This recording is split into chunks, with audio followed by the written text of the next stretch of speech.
Hey everybody, it's Scott Steen with winnersandwhiners.com coming to you from the Jim Thome studio deep in the bowels of the Winners and Whiners Sports and Entertainment Complex to bring you today's Deep 3. As always, don't forget to like, don't forget to subscribe. That's all we ask in return for putting out these picks every single day. Just give us the thumb and give us the rectangle. And of course, let us know what you're playing in the comment section. Are you tailing? Are you fading? A lot of sports going on. It's French Open. There's a lot of tennis going on. A lot of European soccer going on every single day. Man, if you like betting soccer, now is the time to do it. You can put a soccer bet out there, like I said, every day. And of course, what do you got going in baseball? You got anything else happening? You got any College World Series plays? Any softball plays? How about WNBA? Anybody out there capping the WNBA? I know.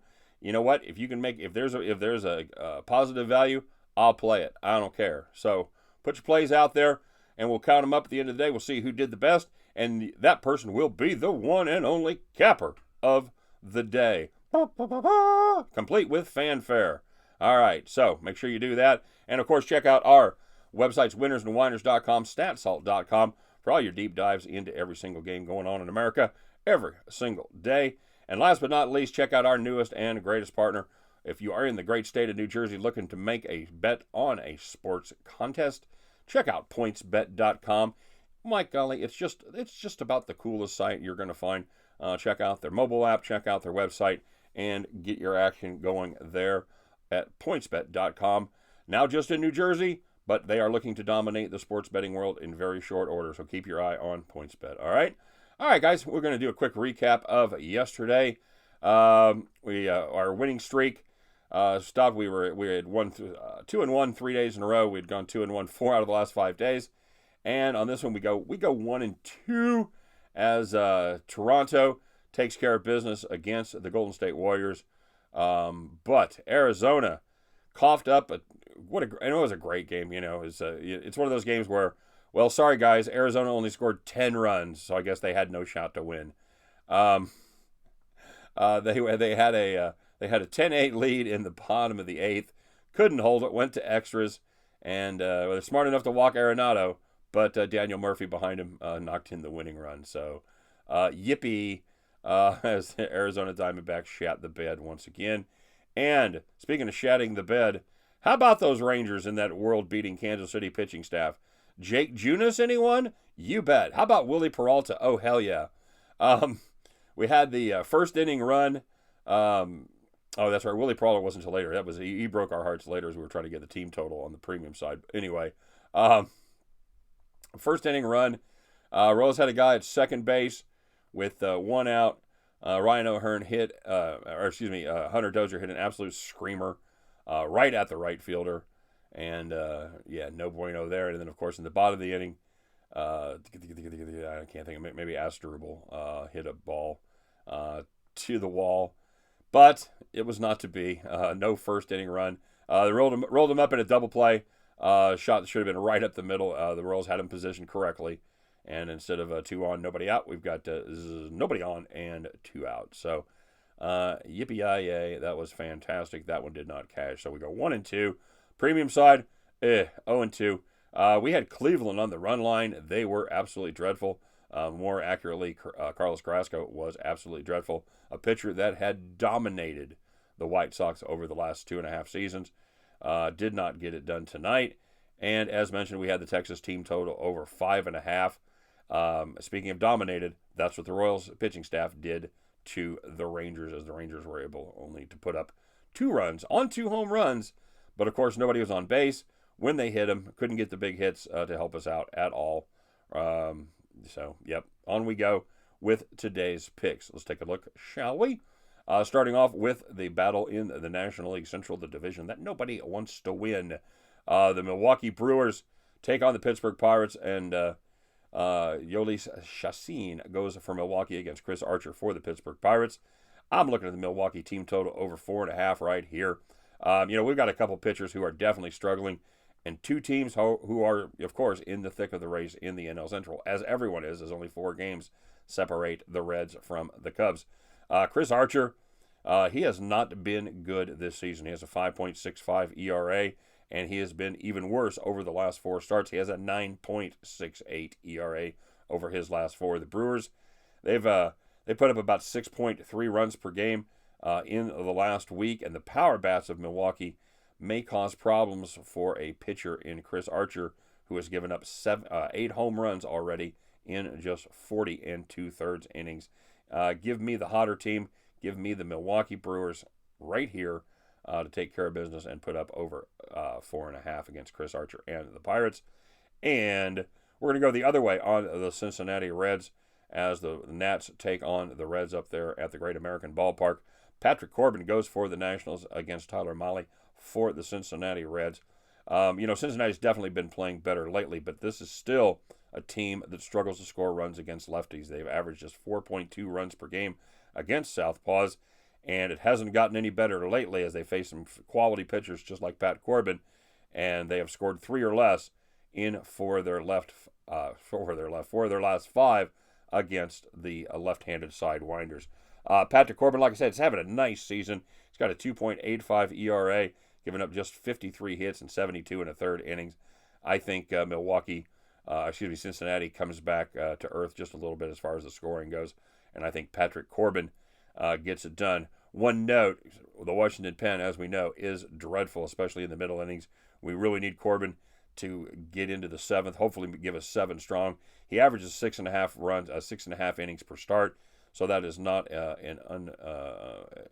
a difficult task against the Cincinnati Reds. So Corbin goes 7. We nail bite it for the last 2, and we walk home with a victory there in that Cincinnati team total under 4.5.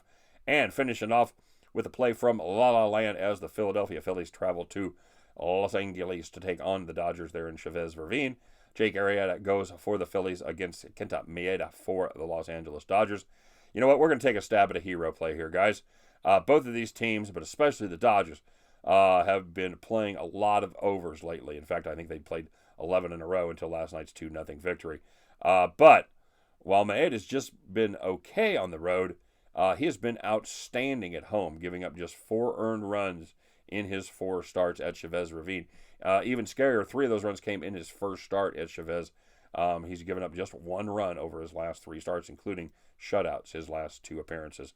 Arrieta has had his struggles, but he has also been better on the road. He's given up just 3 earned runs in his last 2 starts, covering 14 innings. The under is 10-4 in Arrieta's last 14 starts on the road, and 20-5-3 at home versus winning teams for the Los Angeles Dodgers. Give me that I'm holding on for a hero play as the Los Angeles Dodgers and the Philadelphia Phillies keep it under 8.5. The Cincinnati Reds keep it under 4.5 on their own, and the Milwaukee Brewers go much, much higher than 4.5. Get yourself down on those 3 bets. At the end of the day, you guys can join me. We will pick up our winning tickets, and we will head back to the window.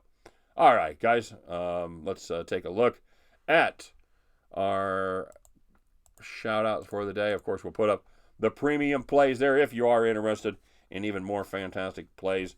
Make sure you check out our premium selections over there at winnersandwiners.com. Just follow the link right there, and you'll have yourself some premium plays. Get signed up. All the cool kids are doing it. All right, kids, let's start off here with Ninja. Ninja had some NBA action going. He was heavy on the Golden State. He's still got Curry to be the MVP, so we'll see how that goes. Curry did have a great game, so certainly good enough to give him MVP credentials should it go the other way for the Dubs. He also had the Milwaukee Brewers to take care of business, and they certainly did. Super Cisco, he had the Philadelphia St. Louis under 10.5. He had the Milwaukee Brewers first 5 -0.5 for picking up positive value there at plus 130. And he also had a heartbreaker. He had Golden State Toronto first half over 109. Of course, that game came in at 108 as Klay Thompson missed a runner at the buzzer to give Cisco the perfect 3-0 day. Miguel down there in NOLA, he had the St. Louis Cardinals on the money line. He also had the Los Angeles Angels on the money line. And Cody, he had the Diamondbacks on the running line. Oh, sorry about that. Yeah, that was done earlier. Sorry, Cody. Not the best day He had a couple Golden State plays as well, and he was with us on the Texas team total over 5. So yeah, that's yeah. I even like that one better. He got the extra half run off of there. C-Dub, C-Dub had a couple of pushes today, and I'm assuming you had three-way action on it, C-Dub, because it played pretty good prices. I don't know if it wasn't. Let me know. He had Dijon and Lens over there in France. They pushed. They tied, and he did have Cittadella against Verona in the Italian league. They won. He picked up positive value there, plus 118. And in the Egyptian Premier League, he had El Zamalek and the Pyramids to win together at plus 180. Those teams both pushed in their matches. So let me know, C-Dub, if it's what your actual record was there. If it was 1-0 or 1-2 or however that worked, 1-0-2, however that worked out for you. McCara, he pushed today. He had Milwaukee-Pittsburgh over 8.5, and played also had the under in Colorado, and they got that got rarefied air as that one went big.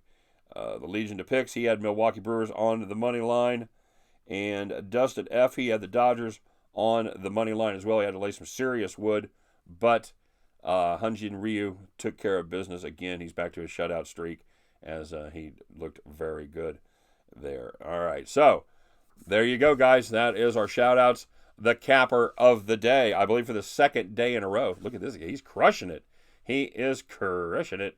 It is the one, the only. It is a Super Cisco going 2-1 on the day, picking up positive value on the Milwaukee first 5, laying that half a run. He picked up 130.